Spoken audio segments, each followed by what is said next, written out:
News first की team आई है बरेली में कार्यालय नगर निगम का कार्यालय में, और यहाँ पर सफाई अभियान जो सफाई कर्मचारी हैं वो लोग इस वक्त धरने पे बैठे हैं। आखिरकार जो सफाई करते हैं, जो सफाई कर्मचारी हैं वही धरने पे बैठेंगे तो फिर सफाई कैसे होगी, किस तरीके से स्वच्छ भारत अभियान जो मोदी जी का स्वच्छ भारत अभियान का नारा है वो किस तरीके से सफल होगा जब सफाई कर्मचारी हैं वही जब धरने पे बैठे हुए हैं, और इनकी क्या मांगे आखिरकार इनसे पूछते हैं। सबसे पहले अपना परिचय दीजिए, आपका नाम क्या है?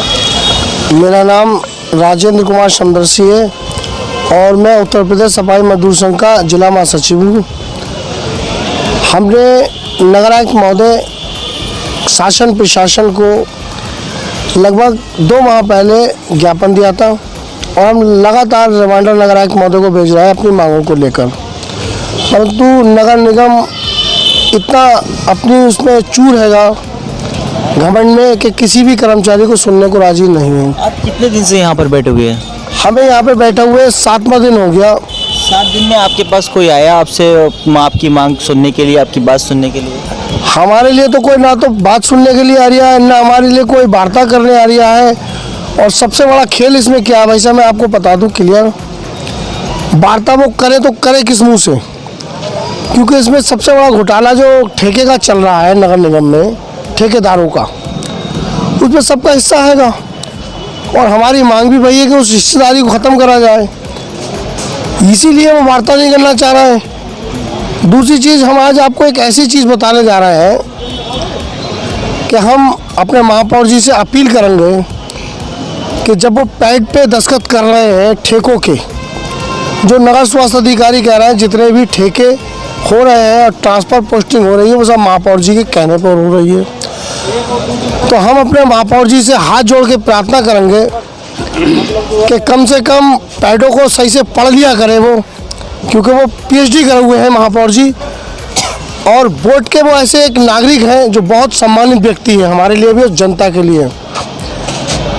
एक सभासद जी जो 6ठे महीने में मृत्यु हो चुकी है और सभासद के पैड पे दस्तखत होके उनके मरे हुए आ रहे हैं और उसके पैडों पे ठेके मेरे साहब कर रहे हैं, तो ये तो सीधा सीधा एक गबन हो गया। सभासद जिनकी डेथ हो चुकी है और उनके साइन आ रहे हैं, उनके साइन आ रहे हैं, उसी पे ठेके कर रहे हैं महापौर जी। और हमारे अधिकारियों की इतनी हिम्मत नहीं है कि उस पैड, कौन से वार्ड के हैं बताएंगे कुछ? ये हम मौके पे मैं पैड के दिखाएंगे सबूत के तौर पे। अच्छा, आपको ठेकेदारों से आपको क्या मतलब ऑब्जेक्शन है? ठेकेदारों से आप, क्योंकि आप ठेका लेते हैं वो लोग और अपना आपको कार्य करवाते हैं, आपको पूरी पगार देते हैं, तो आपको क्या ऑब्जेक्शन है? यही तो सवाल है साहब। कितनी पगार मिलती है आपको? लगभग 10,500 रुपये शासन ने निर्धारित की है उनकी पगार देने को। अच्छा, लेकिन जो ठेकेदार दे रहे हैं वो 4,000 से लेके 4,200 रुपये तक सैलरी दे रहे हैं। अच्छा, आपको वहाँ से ठेकेदार को 10,000 मिलते हैं और आपको 4,500 या 4,000 रुपये आपको दिए जाए प्राइवेट कर्मचारियों को। तो जब 6,000 रुपया, लगभग 6,500 रुपया बचे, वो कैसा कहाँ जा रहा है? हमारा कहना ये है कि जब माननीय प्रधानमंत्री महोदय, माननीय मुख्यमंत्री महोदय लगातार ये बात कह रहे हैं कि बिचौलियों को ख़त्म करो और कर्मचारी लगाओ ठेके पे और उनका पैसा उनके खातों में डालो, तो उनके खाते में जब पूरा पैसा जाएगा तो उनको कर्मचारियों को मिलेगा, उसका परिवार चलेगा।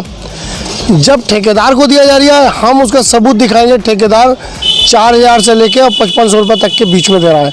तो हमारा बस कहना है शासन प्रशासन से कि वो 6,000 6,500 ठेकेदार किस चीज़ के एक कर्मचारी का खा रहा है। लाखों रुपये का घोटाला हो रहा है। जैसे कि हमने एक ठेकेदार का घोटाला पकड़ा है जिसमें अब तक एक ही ठेकेदार का हम बता रहे हैं, ठेकेदार तो यहाँ 20 हैं।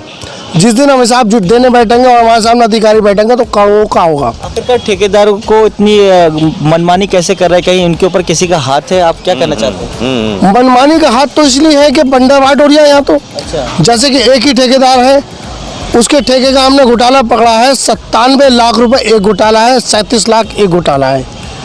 37 लाख इस बात का है कि कर्मचारियों के नाम से फंड काटा गया और फंड काटने के बाद 37 लाख रुपए थे वो कहीं भी खाते में नहीं डले हैं, आप जांच करा सकते हैं। दूसरा खाता ये है कि जब कर्मचारी को 4,200 से लेकर 5,500 रुपये तक दिए गए, जो भी 4,000, यहाँ से लगभग 10 से 10,500 रुपये निकले तो उसका अंतर आप जोड़ लें बैठकर, 97,900,000 कुछ रुपए बन रहा है। तो जब 97 लाख रुपए का ठेकेदार घोटाला करा तो साहब अकेला तो नहीं खा सकता है तो कुछ घपला ही, उसी पे ये लोग राजी नहीं हो रहे हैं। अच्छा, बीच में जो आपको पूरे साल में आपको वर्दी दी जाती है, झाड़ू दी जाती है या और भी सामान दिया जाता है, वो आपको दिया जाता है या आप अपनी पगार से लेके आते हैं, अपनी चैलरी से लेके आते हैं? देखिए, गवर्नमेंट के हिसाब से हमें लगातार वर्दी का हमारा बोर्ड से पास हो रहा है, हमारा पैसा भी स्वीकृत हो रहा है, हर साल का झाड़ू पल्ला भी मिल रहा है। लेकिन आपके साथ इनके सहयोगी हैं वेद प्रकाश जी, जो कि सफाई कर्मचारी भी हैं, इनके नेता भी हैं, आइए उनसे बात करते हैं। आप बताइए कि इस वक्त जो इनकी जो धांधली चल रही है, आखिरकार इतनी धांधली क्यों चल रही है? क्या इनके ऊपर किसी का हाथ है? आप क्या कहना चाहते हैं? धांधली आज नगर निगम बरेली में नहीं, अगर मैं यूँ कहूँ कि पूरे प्रदेश में, पूरे देश में धांधली चल रही है। आप देख ही रहे हैं कि किसानों के धरने पे किस तरह से की जा रही है। एक हठधर्मिता प्रदेश सरकार और केंद्र की सरकार भी हो रही है। उसी के साथ साथ उनके इरादों को देखते हुए नगर निगम प्रशासन बरेली का भी आज हठधर्मी पुत्र हुआ है। क्या वजह है कि जो सफाई कर्मचारी जो कोरोना टाइम में भी काम करते रहे सीना तान कर, आज उन्हीं की बात को नहीं सुना जा रहा है, उनकी मांगों को नहीं पूरा किया जा रहा है, उनके साथ शोषण किया जा रहा है, उनके साथ अन्याय किया जा रहा है। तो मैं अगर इसको मैं हठधर्मिता ना कहूँ तो फिर क्या कहूँ? मोदी जी और योगी जी ने सफाई कर्मचारी को कोरोना योद्धा कहा गया है। आखिरकार इस कोरोना योद्धा जो है वो आज इस धरने पे बैठा हुआ है, इस पे क्या कहना चाहते हैं?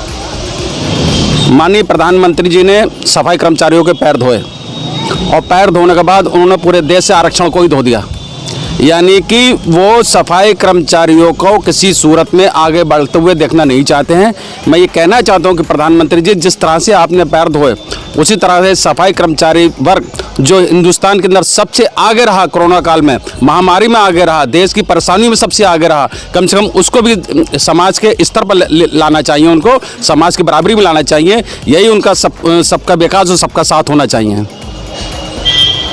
इन लोगों की अपनी एक मांग है और जैसे कि आप देख रहे हैं ये लोग धरने पे बैठे हुए हैं, एक हफ्ता हो चुका है और इनकी ये मांग है और इनकी ये भी मांग है कि कैसे भी करके इनकी जो सैलरी मिलती है 10,000 जो मिलती है और वो उन तक पहुँचे, और 10,000 की जगह इनको सिर्फ 4 या 4200 रुपये तक इनके पास पहुँच पाते हैं। और उसमें से इनको झाड़ू भी लेना होता है, पल्ला भी लेना होता है और भी कोई सामान होता है, वर्दी उर्दी होती है, वो सब इनको अपने पास से लेना पड़ती है। जो बल्कि सरकार साल में 4 बार ये सब चीज़ें देती है लेकिन इनके तक नहीं पहुंच पाती। आखिरकार बिचौलिए जो हैं, बीच के जो है, उन लोगों तक पहुंच जाती है और वो कई उसको ठिकाने लगा देते हैं और इसमें बहुत बड़े लोग इसमें इन्वॉल्व हैं।